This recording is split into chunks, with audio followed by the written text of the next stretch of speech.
વરસાદ ખેંચાતા અમરેલીના ખેડૂતો માથે સંકટ આવીને ઊભું છે। 1 મહિનાથી વરસાદની ખેડૂતો રાહ જોઈ રહ્યા છે। જો કે વરસાદ નથી આવતો અને આ વરસાદના અભાવે કપાસ અને મગફળીના પાક મુરઝાવા લાગ્યા છે।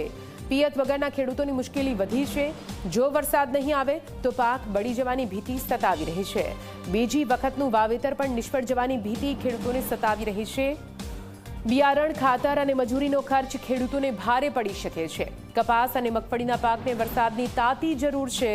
વરસાદ આવે તે માટે મેઘરાજાને મનાવવા માટે હાલ તો વિનંતી કરી રહ્યા છે, નહીં તો ખેડૂતોની મહેનત પર પાણી ફરી વળશે।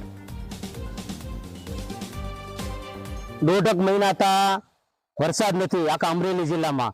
અત્યારે અમે સિંગના કપાસ વાવ્યો છે।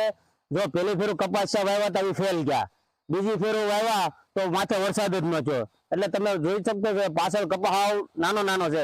હવે વરસાદની ખૂબ જ જરૂર છે, કેમ કે જો હવે 2-5 દિવસમાં અઠવાડિયામાં કપાસમાં એટલી વરસાદની જરૂર છે। જો વરસાદ નહીં આવે તો તમામ પાક ફેલ થશે। મેં 10 વીઘાની સિંગ વાવી છે અને કપાસ છે। 1 મહિના વરસાદ પહેલો વાવણીમાં સારો મેં થયો, પછી 1 મહિનાથી વરસાદ આવ્યો નથી। તો હવે 8 દીમાં વરસાદ આવે 4-5 દીમાં તો આ પાક નિષ્ફળ ન જાય, નકર પાકમાં નિષ્ફળ જ જવાનું છે। અટાણા મેં બીજી વાર માંડી આવી પડી અને હવે મેં નથી અને વરસાદમાં હુકાઈ ગયો ઘણો ખરો તો।